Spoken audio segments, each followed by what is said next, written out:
Hi, I'm Lisa from the W.E. Upjohn Institute, and with me today is Dr. Morris Kleiner from the Humphrey School of Public Affairs at the University of Minnesota. Now, Morris is a visiting scholar of ours here at Upjohn, and he's here today to talk to us about a new paper he has coming out about occupational licensing and Uber.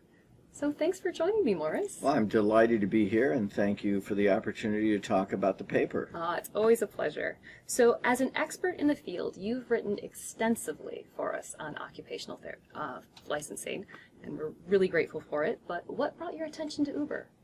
Well, my co-author, Alan Kruger, on some other papers, had been doing some work for Uber, and they had mentioned to him that occupational regulation and licensing had been a real problem for them in a number of cities, and he mentioned me and the work that I'd been doing, and they contacted me, and this was an area that I find fascinating, and it's an opportunity to look at and get new data on this topic, and we sort of ran with it from there.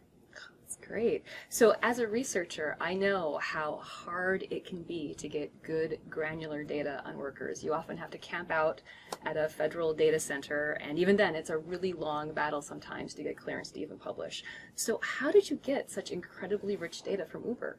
Well, Uber had a number of problems, as I mentioned, with occupational regulation, but it had really been anecdotal. But they really thought that looking at this in a more comprehensive way would allow them to see if occupational regulation really impacts their business and also might be important for them for public policy purposes.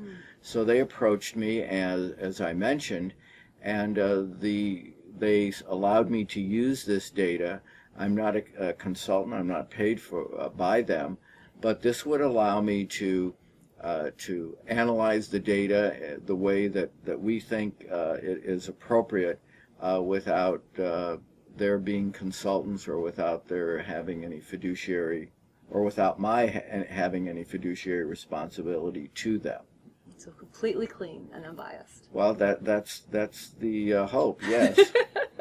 That's the expectation. Absolutely. So as a consumer, I might view occupational licensing as an indicator of quality or even of safety.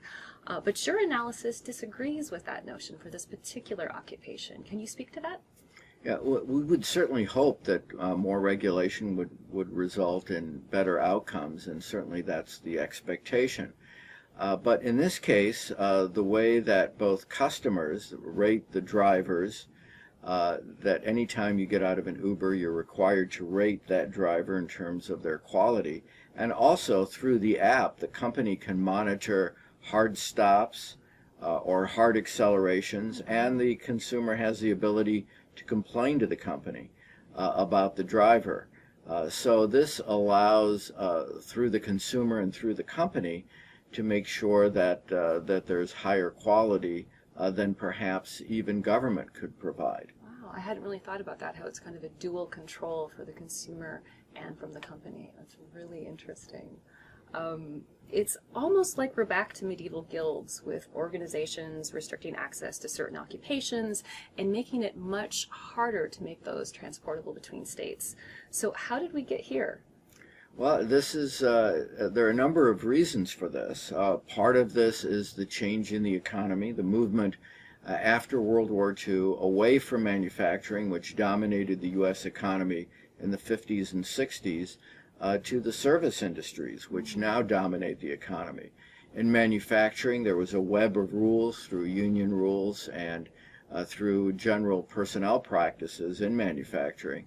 And as you moved away, the service sector really never had these types of rules.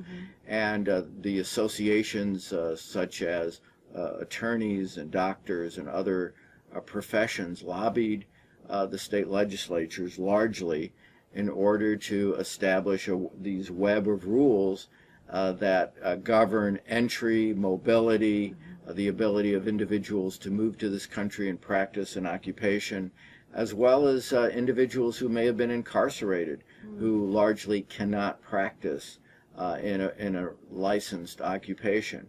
So all these have led to some very important changes that have occurred in the U.S. labor market. where occupational regulation is now about a quarter of the U.S. workforce. Wow, that's fascinating. So when can we expect to see this paper? Well, we're working on it. I'm giving this paper soon at the Upjohn Institute and later at the National Bureau of Economic Research, and hope to have it as a Upjohn working paper very soon. Oh, we will be thrilled to have it. Well, So, thank you. Yep, look for it at www.upjohn.org, and thank you so much, Morris, for joining us today. Delighted to be here, and thank you. Thank you.